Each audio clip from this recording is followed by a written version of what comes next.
Thank you. Thank you for letting me carry you. Kapartner, magandang hapon po. So, kausap natin ngayon si Ma'am Katie Duterte, ang bunsong anak po ng ating mahal na dating Pangulong Rodrigo Duterte. Ma'am, kumusta po ang pagbisita mo kay tatay? Okay naman, it's the same. He's still in good spirits. Of course, you know, he always portrays this macho persona. Ganun pa rin siya.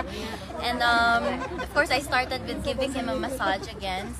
Because ever since I was a little girl, we would have massages together since I grew up sleeping beside him. So, ayun, I gave him a massage.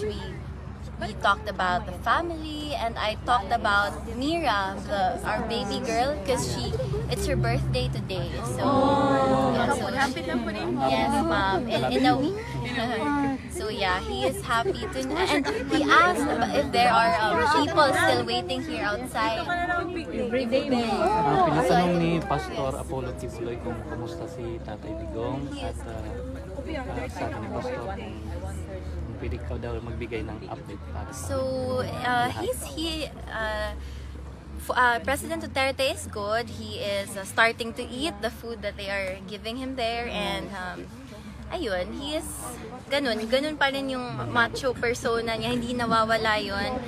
And he still makes jokes, he still he asks about the family, he asks about the supporters, and he asked if there are people here outside today, and I told him there are people waiting for you outside every single day. So not just here, but in our house in Davao, I told him of the situation that people were setting up tents, were watching over the house. So he is very happy and grateful to hear that. He told me to extend his gratitude to every single one of you, especially the ones here outside today. So, Dili ka mag-birthday, ma'am? yes, dili ko mag-birthday. So Thank you, ma'am. Happy birthday. When is your birthday? my birthday is on the 10th, ma'am. So I am turning 21. Wow. Sabi ng Napagingon si Pastor. Yes. Kumusta daw kayo si Pastor? I'm doing great. I'm doing fine. Syempre, with the hectic schedule, there are some sleepless nights. But other than that, I'm fine. I was able to help organize my sister's birthday in Davao kahit through messaging people lang. So she's back there. She's happy, and I'm happy to know that she had an eventful birthday. Naka-message, ma'am, sa KOGC, kay Pastor, o sa mga supporters. Yes, of course to Pastor Giboloy. Maraming salamat for always being here for us, and to his supporters, the KOJC community, right? Maraming salamat sa inyo. Ano ko one question lang. Nakamoy na matanda kung na ba siya kauban sa sulod o wala? Wala siyang 24/7 assistance, but he does have people who help him with, for example, with the food inside. No, aside sa mga assistant something, same niya dili. Wala siya kauban siya na. Wala. He is by himself. Sige, thank you. Thank you.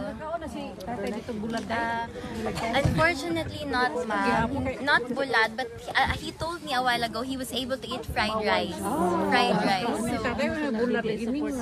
it's fine because he likes fried rice.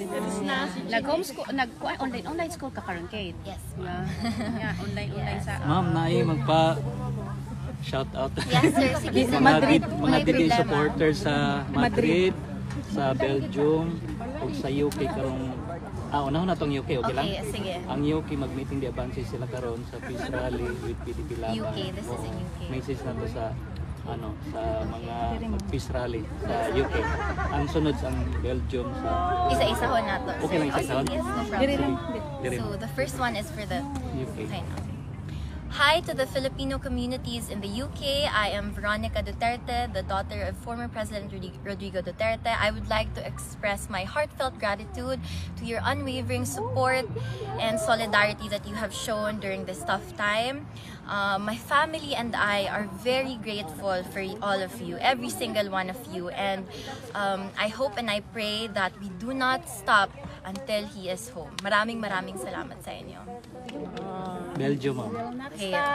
Kasi both street daw sila PDP Laban. Thank you, sir. Sige.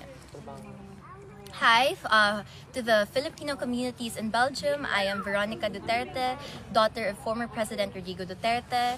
I would like to extend my gratitude to every single one of you for continuing the support for my father and for the whole family.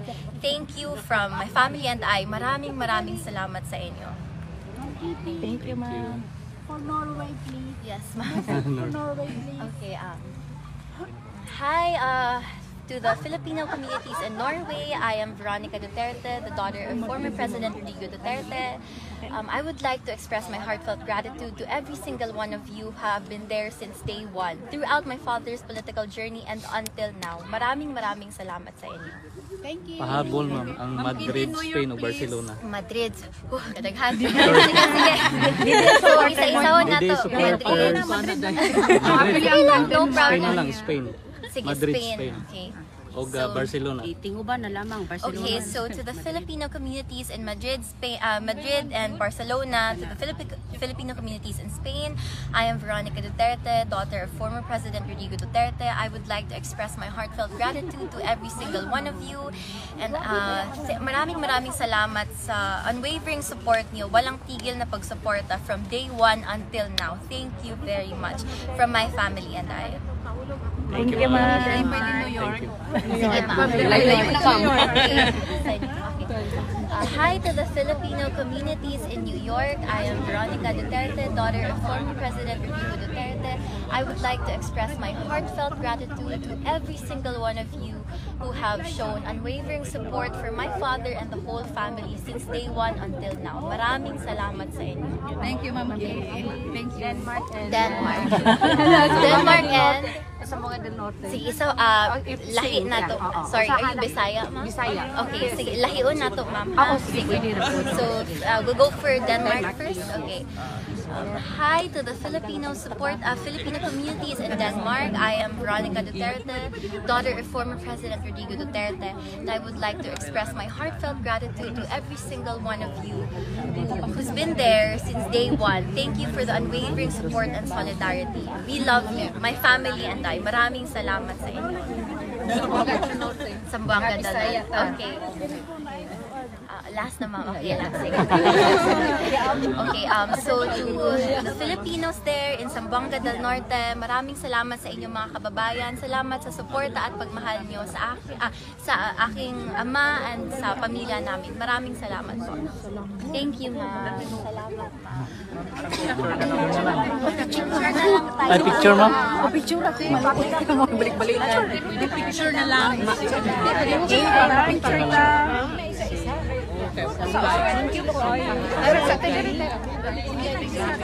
Dorimban. Ma'am, pa-picture ko, ma'am.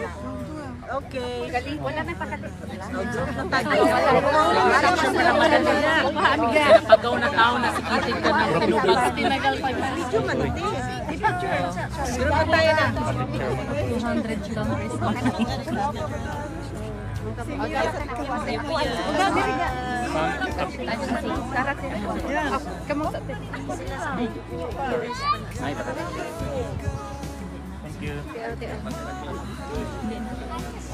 much.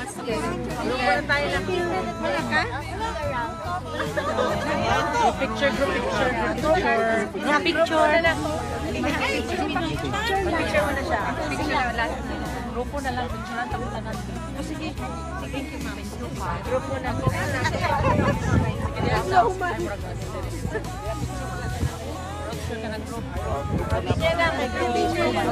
Picture na.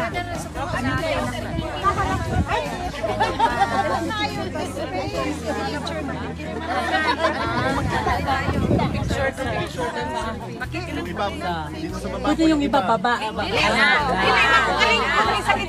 Ako makikita talaga ako. Duterte. Yung face na tayo face natin. Ganun.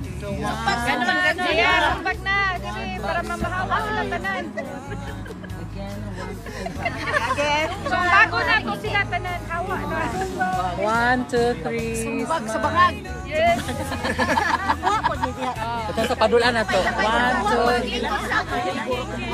2, 3. Kasi imuha na ni Kusina.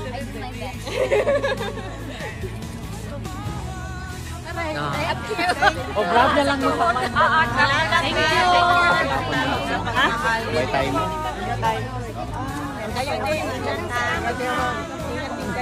Continue ang prayers natin. Oh, nara sa page.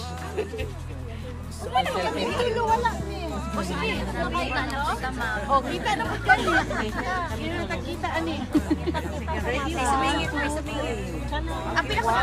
Picture of the bumper. Pinapit ko the bumper. Apil ako na. O, anak na. Oh, sige, ready? 1, 2, 3. Okay, 1, 2, 3.